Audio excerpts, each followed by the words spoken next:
An American military engineering convoy stationed in the Middle East is on duty. They stop next to a broken-down Humvee convoy. Jack, who leads the team, walks over with a toolbox and an angry face. He curses while moving faster toward them. The combat team leader hears someone cursing at him, so he jumps out of the vehicle in anger. The two men clash the moment they meet and start fighting, but as they keep fighting they suddenly burst out laughing. Turns out these two people are actually brothers who grew up together. Both of them have the exact same tattoo on their arms, which stands for never giving up, and they share the same goal, that is to become Rangers together. This time the younger brother brings it up again, and pushes them to sign up for Ranger selection together. After fixing the vehicle, Jack says goodbye to his brother, and just as he is about to get back into his own vehicle, suddenly, an incoming artillery strike flips his brother's vehicle over. Jack tries to rush over to save him, but he gets thrown to the ground by the blast. A piece of shrapnel pierces into his knee, while the other soldiers are not as lucky. The ground is covered with torn bodies everywhere. Jack sees his brother lying on the ground nearby, and realizes he is still barely alive. But in the end, his brother does not make it. He suddenly wakes up from the nightmare. These memories happened 2 years ago, and now Jack is sitting in a vehicle heading to the Ranger training base. He signed up for the selection, not just for himself, but also to complete his brother's dream. All the soldiers line up to receive their numbers. In this unit, no one uses names, only numbers. When it is Jack's turn, the officer immediately notices he is much older than the others, so the officer wants to make him a squad leader, but Jack refuses right away, so the officer has no choice, and gives him the number 81. The sergeant major gives a speech to the candidates, and tells them they will go through 8 weeks of selection training, and only those who last until the end can cross the red line on the field and become real Rangers. The training begins quickly. These soldiers from different units go through brutal high-intensity training every day. Number 81 shows outstanding physical ability in training. Whether it is holding breath underwater while crawling, or running long distances with heavy weight, he always ranks first. But slowly, the others start to notice something is off. This number 81 feels strange. He never joins team actions,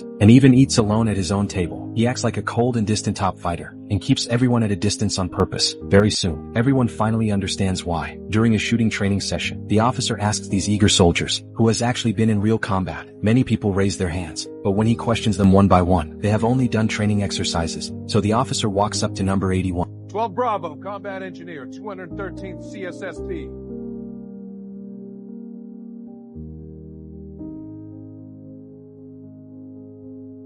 When he says the name Spartan, everyone around him is shocked. Even the officer freezes in place. He stays silent for a moment, then turns and walks away without a word, because 2 years ago, a unit called Spartan was ambushed by the Taliban during a mission, and the whole team was wiped out, and number 81 is the only survivor. He even received a silver star for it, while everyone whispers about him. A news report is playing on TV. An asteroid is heading toward Earth, but no one takes it seriously, and the training continues as planned. They start combat simulation exercises, and the remaining soldiers grow fast, and begin to adapt to the rhythm. Soon it is the final week. The soldiers must walk underwater while holding their breath with heavy weight. As time passes, more and more people give up and surface, but number 81 keeps going. But in the water he finally loses consciousness, and his teammates pull him back to shore. He almost drowns. When the sergeant major sees this, he realizes this soldier clearly has a problem, so they bring number 81 into an office alone, and they already know his past. The general concludes he has serious psychological trauma, and he cannot work well with a team. Even if his performance is excellent, they still do not want to keep him, but because he has a silver star, the general tells him to apply to quit on his own, but number 81 refuses to sign, because he must pass the selection and become a Ranger. The general looks frustrated, so they decide to find another way to remove him. After 8 weeks of training, only a few soldiers remain, and now they will face the final test, a military simulation called Death March.